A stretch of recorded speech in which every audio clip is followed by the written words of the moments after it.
3。注意看，中国小伙为何如此暴怒的当众暴踹韩国选手？即使在场的工作人员拼命阻拦，他也依然不肯就此停手。两人瞬间扭打在一起，场面陷入到一片混乱当中。究竟发生了什么？居然让中国小伙情绪失控，大发雷霆。只因韩国泡菜太嚣张，居然在媒体面前公开羞辱中国功夫和中国选手不堪一击，甚至还扬言在韩国跆拳道面前，中国功夫就是一个没见过世面的二流武术。而他丑恶的嘴脸和狂妄的发言，瞬间就激起了中国勇士的怒火。所以这才有了刚刚那一幕暴打泡菜成榨菜的解气时刻。结果韩国赛事方得知此事后，竟不惜花费重金请来土耳其高手，只为找回丢失的颜面。征战擂台多年的马戈梅德实力绝对可以用恐怖2个人来形容。而就在他即将称霸韩国拳坛之时，韩国官方当即用天价佣金将他收入囊中，以备不时之需。俗话说，养兵1日，用兵1时。此次派出马戈梅德，看来中国拳坛的强势崛起给韩国造成了不小的威胁。话就不多说了，让我们来看一下中国勇士在擂台上的精彩表现。随着裁判一声令下，比赛正式开始。橙色短裤是中国选手张艺焕，蓝色短裤则是土耳其高手马戈梅德。马戈梅德一上来就用连续的步伐压制，展现出了十足的老将风范。虽然在身高臂展上他比小将略逊一筹，但就这从容不迫的气质，没有几10年的功底是练不出来的。而在得知本场比赛他的对手是一名中国小伙之后，马戈梅德也是向韩国官方立下了军令状，声称用不了1个回合就会将对手打得哭爹喊娘，怀疑人生。反观张艺焕面对虎视眈眈的土耳其高手，则是且战且退的向后拉扯，甚至一旦让他抓住机会，还能用同样的方式对对手施加压力。 He has a long and powerful hook. Yeah, he's just got those arms, and he's got like one in, wound up, ready to strike. And I heard from the training partners that he doesn't have any ground skills, but his arms, his hooks are so long and powerful. Doesn't come in single. Always. There you go again. I Right. like Just that. 1-2. Snap, snap.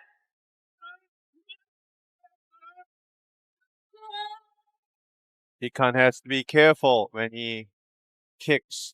从小练习武术的张艺焕也是早就在格斗擂台上展现了惊人的天赋。他在中国拳坛打出了一番天地后，不仅前往巴西系统的学习了柔术，还有着3年的泰拳功底。而自从拿到了出国打比赛的门票后，张艺焕所遇到的对手不是各国的精兵强将，就是其他国家的世界冠军。甚至即使被临时制定特殊规则，他也能凭借自己丰厚的武术功底拿下胜利。然而就在他越战越勇，连胜连捷之时，却遇到了职业生涯中最强大的对手。马戈梅德无论是擂台经验还是打法战术，都能足甩他10条街。但即使这样，爱国情节严重的张艺焕也没有丝毫退缩。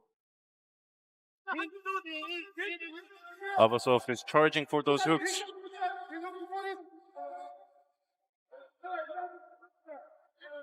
Abasov is closing distance. And Ikhan pushing forward.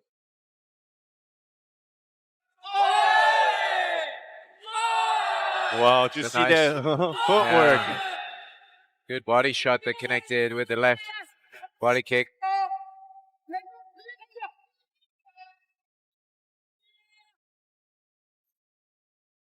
游走在擂台中央的张艺焕，进攻攻势和进攻欲望非常强烈，无时无刻都在拿着拳头想要猛攻对手的内围。奈何实力强悍的马戈梅德也表现得十分成熟老练，严格的距离控制根本就不给小将一点施展的空间和机会。此时第1回合的时间已经所剩无几了。从比赛开始到现在，两人并没有进行过于激烈的拳脚互换，然而小将却用频繁的精准打击，在拿到了有效点数的同时，还掌握了比赛的节奏。反观一直在迂回拉扯的马戈梅德，貌似并没有赛前吹嘘的那般厉害，最起码他想要在首回合将中国当场 KO 的目标是很难实现了。And he gets a takedown out of that. Becomes a little wobbly. We know that Abasov's ground game is not that great, so he should utilize his chance when he's on top right now. He's got him down. There's less than a minute left. Not sure how he can convert this, but right now he should recover there. And we're off with the second round.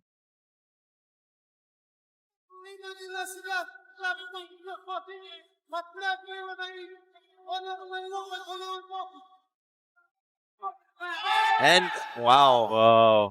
经过1个回合的对拼，两人对彼此的实力都有了一定的了解。对于小将张艺焕来说，今天不仅要赢，还必须要赢得漂亮才行。毕竟韩国选手可是在赛前当着众多媒体的面侮辱中国功夫和中国选手，此时既然来到了韩国的地盘上，那就必须要暴走韩国泡菜，证明中国实力。可能看到这里，有人会好奇，马戈梅德不是来自土耳其的高手吗？之前确实是这样，但在韩国官方开出高价保护费后，他便加入了韩国国籍。所以既然是泡菜中的一员，那中国勇士就绝对不会手下留情。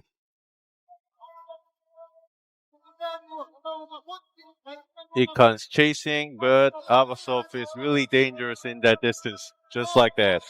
You know, Ikan could use a few more kicks like that towards the midsection, the outside left leg of Avasov.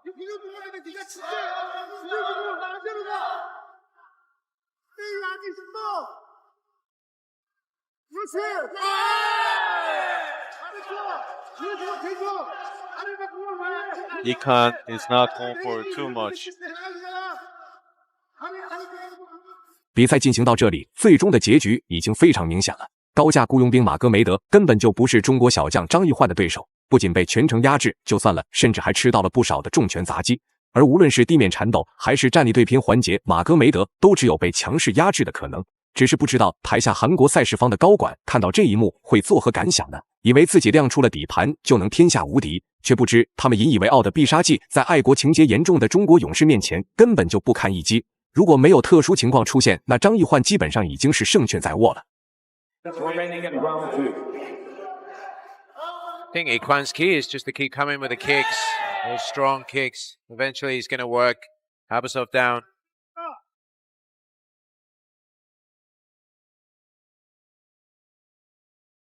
It's a hook distance for Avasov. Oh, Very nice. Nice kicks. timing, great timing. Now has the clinch. Abasov looking to pummel in for the underhook. Ikan has Iquan's both legs. connected his Iquan's hands. digging in there. Yeah, he's Yeah, got yeah. it down. 此时被压制在身下的马戈梅德表现得非常被动，不仅时刻有着被对手施展所技的风险，甚至还会吃到不少的重拳砸击。看来年轻气盛的张奕焕已经没有耐心和对手继续玩下去了。这毕竟是在韩国的主场上进行的一场比赛，如果将最终的裁定交给裁判，那除非小伙能拿到天大的点数优势，不然绝对会被韩国赛事方用各种夸张的理由当场黑掉。而为了将优势牢牢掌握在手中，张奕焕只能寻找降服对手的机会。从两人目前的表现来看，只能说这一战术转换实在是太聪明了。Looks like he's gonna. Submission. Thought he's almost turning for an armbar there. Yeah, no, he's going for a Kimura now. He's got the arm. He slipped. He's out. Yeah, fighters get slippery after the first round. It's harder to get the submission. That's right. Just getting a position like that doesn't give anything to Ikan. Abasov using.